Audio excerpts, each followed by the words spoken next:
Indonesia adalah negara penghasil rumput laut terbesar kedua di dunia. Tapi sayangnya, lebih dari separuhnya dikirim ke luar negeri dalam bentuk komoditas mentah. Bisakah Indonesia tampil menjadi pusat industri pengolahan rumput laut kelas dunia? Inilah Inspira Insight, dari data menjadi cerita. Ketika azan maghrib berkumandang di bulan Ramadan, segelas es rumput laut menjadi salah satu hidangan berbuka yang banyak dicari keluarga Muslim Indonesia. Teksturnya kenyal, rasanya segar dan dipercaya menyehatkan setelah seharian berpuasa. Namun sedikit yang menyadari bahwa nikmatnya sajian ini terhubung dengan rantai ekonomi global bernilai miliaran dolar yang berasal dari pesisir Indonesia. Secara global, rumput laut merupakan komoditas laut yang tumbuh paling cepat pada abad ke-21. Data Badan Pangan Dunia atau FAO menunjukkan bahwa produksi rumput laut dunia telah melampaui 35 juta ton basah per tahun dalam beberapa tahun terakhir. Dengan nilai pasar global industri rumput laut yang mencakup sektor pangan, farmasi, kosmetik, dan bahan baku bioplastik berada pada kisaran 16 hingga 20 miliar US dollar per tahun. Berdasarkan data Kementerian Kelautan dan Perikanan atau KKP, Indonesia menempati posisi kedua dunia dengan pangsa pasar sekitar 24,9%, di bawah Tiongkok yang menguasai lebih dari 60% produksi global. Posisi berikutnya ditempati oleh Korea Selatan, Filipina, dan Chili. Data ini menegaskan peran strategis Indonesia dalam rantai pasok rumput laut dunia, baik untuk konsumsi domestik maupun industri ekspor. Indonesia memiliki lebih dari 800 spesies rumput laut, menjadikannya salah satu pusat keanekaragaman makroalga terbesar di dunia. Namun hingga kini baru sekitar 55 jenis yang dimanfaatkan secara komersial, terutama untuk industri pangan dan kosmetik. Secara botani, rumput laut terbagi dalam 3 kelompok warna utama, yaitu merah, hijau, dan coklat. Namun secara industri, panggung utama rumput laut Indonesia didominasi oleh 2 jenis dari kelompok rumput laut merah, yaitu Eucheuma cottoni dan Gracilaria. Dari sisi komoditas, jenis Eucheuma cottoni menjadi unggulan nasional dengan kontribusi sekitar 52 hingga 85% produksi sepanjang periode 2018-2023. Pada tahun 2024, produksi nasional kita mencapai angka sebesar 10,8 juta ton basah. Secara umum, rasio berat rumput laut basah berbanding kering adalah sekitar 8:1 hingga 10:1. Artinya, untuk menghasilkan 1 kg rumput laut kering standar industri, dibutuhkan sekitar 8 hingga 10 kg rumput laut basah.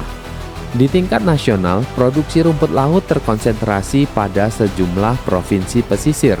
Sekitar 15 provinsi sentra menyumbang lebih dari 99% produksi nasional. Provinsi dengan kontribusi terbesar adalah Sulawesi Selatan dengan jumlah produksi 3,79 juta ton, disusul Nusa Tenggara Timur 1,4 juta ton, Kalimantan Utara 788.000 ton, Nusa Tenggara Barat 744.000 ton, dan Jawa Timur sebesar 666.000 ton. Pada tingkat kabupaten, beberapa wilayah secara konsisten muncul sebagai sentra produksi utama, antara lain Nunukan di Kalimantan Utara, Sumeneb Jawa Timur, Luwuk di Sulawesi Selatan, Banggai Kepulauan di Sulawesi Tengah, dan Takalar di Sulawesi Selatan. Daerah-daerah ini menjadi tulang punggung produksi nasional sekaligus pusat aktivitas ekonomi masyarakat pesisir. Peringkat kabupaten dapat berubah setiap tahun tergantung kondisi iklim, luas panen, dan satuan pencatatan baik basah maupun kering. Data yang digunakan merupakan kompilasi data dari Kementerian Kelautan dan Perikanan, dan BPS periode 2022-2024. Ekspor rumput laut Indonesia masih didominasi dalam bentuk kering sebesar 56,3%, disusul produk setengah jadi berupa karaginan sekitar 37,8% dan agar-agar sebesar 5,9%. Karaginan adalah senyawa polisakarida alami yang diekstrak dari rumput laut merah, terutama jenis Eucheuma dan Capapicus, yang berfungsi sebagai bahan pengental, penstabil, dan pembentuk gel dalam industri pangan, farmasi, dan kosmetik. Data dari FAO dan World Bank menunjukkan bahwa sekitar 70% produksi rumput laut merah dunia diarahkan untuk industri karaginan. Nilai ekonominya jauh melampaui bahan mentah. Jika rumput laut kering di tingkat petani hanya bernilai sekitar 8.000 hingga 12.000 per kilogram, maka setelah diolah menjadi karaginan, nilainya dapat meningkat menjadi 60.000 hingga 150.000 per kilogram. Bahkan lebih tinggi lagi untuk kualitas farmasi dan kosmetik. Pasar global karaginan sendiri diperkirakan telah melampaui 1,2 miliar US dollar per tahun dan terus tumbuh seiring meningkatnya permintaan industri makanan, obat-obatan, kosmetik, serta material ramah lingkungan seperti bioplastik. Data ini menegaskan bahwa karaginan bukan sekedar turunan rumput laut, melainkan jantung dari hilirisasi industri yang menentukan posisi suatu negara dalam rantai nilai global rumput laut. Untuk memenuhi standar industri, kualitas rumput laut harus berusia minimal 45 hari, kadar air sekitar 15%, dan kadar kotoran tidak lebih dari 3%. Standar ini penting untuk menjaga mutu gel, mencegah fermentasi, dan memastikan produk bebas kontaminasi. Pasar ekspor terbesar rumput laut Indonesia adalah Tiongkok yang menyerap lebih dari 2/3 total ekspor nasional. Diikuti Korea Selatan, Vietnam, Chili, dan Uni Eropa, terutama Spanyol, Prancis, dan Denmark. Indonesia bahkan merupakan eksportir tunggal rumput laut kering Gracilaria di pasar Tiongkok. Pada tahun 2023, nilai ekspor rumput laut Indonesia tercatat mencapai sekitar 264,6 juta US dollar atau setara kurang lebih 3,9 triliun rupiah berdasarkan data KKP dan BPS. Potensi lahan budidaya rumput laut Indonesia sangat besar, mencapai lebih dari 1,5 juta hektar. Namun hingga kini baru sekitar 11 hingga 12% yang termanfaatkan. Pemerintah menargetkan produksi nasional mencapai 14 juta ton pada tahun 2029, seiring meningkatnya permintaan dunia dan dorongan industrialisasi berbasis kelautan. Budidaya rumput laut umumnya dilakukan di perairan dangkal pesisir dengan teknik longline dan rakit apung. Bibit diikat pada tali atau rakit terapung kemudian dirawat melalui pembersihan rutin, pengaturan kedalaman sesuai pasang surut, serta pemangkasan berkala untuk merangsang pertumbuhan. Di sentra utama seperti Sulawesi Selatan, NTT, dan Kalimantan Utara diterapkan sistem seleksi bibit unggul dan rotasi tanam untuk menjaga produktivitas dan kualitas hasil panen. Selain bernilai ekonomi, rumput laut juga ramah lingkungan karena tidak membutuhkan pakan atau pupuk kimia. Budidaya yang dilakukan secara berkelanjutan bahkan membantu menyerap karbon dioksida dari perairan.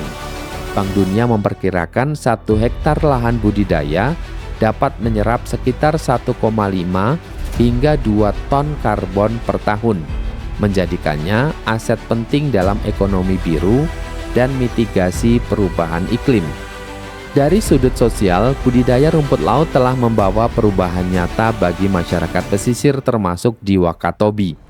Pendapatan petani meningkat dan memungkinkan keluarga berinvestasi pada pendidikan anak. Penelitian Jurnal Sosial Ekonomi Perikanan Universitas Halu Oleo menunjukkan partisipasi sekolah di desa-desa sentra rumput laut meningkat sekitar 15 hingga 20% dalam satu dekade terakhir. Perempuan pesisir juga berperan penting dalam proses sortasi, pengeringan, dan pengemasan, menciptakan peluang kerja yang lebih inklusif. Namun tantangan besar masih membentang. Lebih dari separuh ekspor rumput laut Indonesia masih berupa bahan mentah. Kapasitas pabrik pengolahan kerajinan yang ada di Jawa Timur, Sulawesi Selatan, dan Banten belum mampu menyerap seluruh produksi nasional. Akibatnya, Indonesia masih membeli kembali produk olahan dengan harga jauh lebih mahal. Ini menunjukkan bahwa Indonesia unggul dalam produksi, tetapi belum sepenuhnya menguasai nilai tambah industri. Dalam industri pengolahan rumput laut, pemain terbesar terbagi menurut rumpun usahanya. Untuk produk agar-agar konsumsi, PT Agarindo Bogatama yang terkenal dengan merek Swallow Globe merupakan produsen terbesar dan tertua di Indonesia dengan jaringan pasar domestik dan ekspor yang luas. Sementara itu, pada segmen kerajinan, yaitu bahan pengental alami untuk industri makanan, farmasi, dan kosmetik, dikuasai oleh PT Java Biokoloid yang menempati posisi paling dominan sebagai pemasok utama industri berbasis teknologi pengolahan tinggi. Di jalur perdagangan dan ekspor bahan baku, PT Asia Sejahtera Mina Tbk menjadi ikon tersendiri karena merupakan satu-satunya perusahaan rumput laut murni yang tercatat di Bursa Efek Indonesia dengan kode AGAR, sekaligus salah satu eksportir terbesar rumput laut kering ke pasar Asia Timur. Pada sektor industri pangan, pemain terbesar bukan produsen rumput laut, melainkan pengguna utamanya. PT Indofood Sukses Makmur Tbk menjadi konsumen terbesar kerajinan dan agar-agar untuk berbagai produk makanan dan minuman berskala nasional dan global. Diikuti oleh PT Garuda Food Putra Putri Jaya Tbk, PT Java Comfit Indonesia Tbk, dan PT Siantar Top Tbk yang memanfaatkan rumput laut sebagai bahan penstabil, pembentuk tekstur, dan perisa dalam produk pangan modern. Kehadiran korporasi-korporasi besar ini menunjukkan bahwa rumput laut telah menjadi bahan baku strategis dalam industri makanan Indonesia, bukan lagi sekedar komoditas pesisir tradisional. Di level konsumen, brand seperti Mama Suka di bawah naungan PT Miwon Indonesia yang merupakan anak perusahaan Daesang Corporation telah membuktikan bahwa nori rumput laut bisa menjadi produk gaya hidup yang digemari masyarakat luas. Lemonilo juga menghadirkan varian nori yang dipasarkan sebagai camilan lebih sehat melalui brand Cimi Rumput Laut. Di sisi masa depan dan inovasi, PT Evo Gaya Guna Indonesia atau Evoware muncul sebagai pelopor pemanfaatan rumput laut untuk kemasan ramah lingkungan seperti biodegradable packaging atau kemasan yang dapat terurai secara alami dan edible packaging atau kemasan yang dapat dimakan. Sementara itu, dalam peran sebagai penghubung petani dalam pasar global, terdapat nama Celebes Seaweed Group dan PT Indonusa Algae Mas Prima yang menjadi pelaku ekspor utama yang menopang rantai pasok nasional. Celebes Seaweed Group kuat karena memiliki jejaring langsung dengan ribuan petani pesisir di Sulawesi dan Nusa Tenggara. Mereka tidak hanya membeli hasil panen, tetapi juga membangun sistem pendampingan, menyediakan bibit, standar kualitas atau grading, akses pembiayaan, hingga kepastian serapan pasar ekspor. Kekuatan utamanya adalah kontrol kualitas dan kontinuitas pasokan. Dua hal yang paling menentukan kepercayaan pembeli internasional. Adapun PT Indonusa Algae Mas Prima unggul dalam integrasi hulu hilir dan kepatuhan standar global, khususnya traceability dan food safety. Perusahaan ini dikenal memiliki fasilitas sortasi dan pengeringan modern serta jaringan pembeli tetap di Tiongkok, Korea, dan Eropa. Keunggulannya adalah kemampuan mengubah hasil panen petani yang tidak seragam menjadi komoditas ekspor yang stabil dan memenuhi spesifikasi industri dunia. Ke depan, pengembangan rumput laut Indonesia perlu melompat dari sekedar produksi bahan mentah menjadi pusat industri bernilai tambah. Saat ini 56,3% ekspor kita masih didominasi oleh bentuk kering mentah. Padahal jika kita mampu mengolahnya secara mandiri menjadi produk turunan, nilai tambahnya bisa melonjak hingga 15 kali lipat, mengakhiri ketergantungan kita sebagai penyedia bahan baku semata. Klaster pengolahan dapat dibangun di berbagai daerah sentra seperti Nunukan, Sumeneb, dan Luwu, serta diperluas ke wilayah potensial lain seperti Takalar dan Jeneponto di Sulawesi Selatan, Banggai Kepulauan di Sulawesi Tengah, Rotendao dan Kupang di NTT, serta Bima dan Sumbawa di Nusa Tenggara Barat. Pendekatan multipusat ini akan memperkuat hilirisasi rumput laut untuk pangan halal, farmasi, dan kosmetik berbasis kekuatan lokal. Indonesia perlu belajar dari Korea Selatan yang berhasil mengangkat rumput laut dari komoditas tradisional menjadi produk gaya hidup global melalui inovasi, standarisasi mutu, dan branding yang kuat. Dengan strategi serupa, rumput laut Indonesia tidak hanya menjadi komoditas ekspor bahan mentah, tetapi simbol ekonomi biru yang menghubungkan kekayaan pesisir dengan industri modern berdaya saing internasional. Dari sisi budidaya, kendala utama budidaya rumput laut Indonesia bukan pada potensi alam, tetapi pada kualitas bibit, iklim, mutu pasca panen, rantai pasar, infrastruktur, dan teknologi. Jika persoalan-persoalan ini dibenahi secara terpadu, rumput laut kita bisa naik kelas dari komoditas rakyat menjadi fondasi industri pangan, farmasi, dan ekonomi biru nasional. Ketika dunia mencari jawaban atas krisis iklim dan pangan, Indonesia sesungguhnya telah memilikinya di sepanjang garis pantai. Dari pesisir kita belajar bahwa kekayaan bangsa tidak hanya tersimpan di dalam perut bumi, tetapi tumbuh di laut, mengikuti arus, menunggu untuk diolah dengan ilmu, kebijakan, dan keberanian. Rumput laut bukan sekedar tanaman laut, melainkan simbol masa depan Indonesia sebagai bangsa maritim yang memimpin ekonomi biru dunia. Inilah Inspira Insight, dari data menjadi cerita.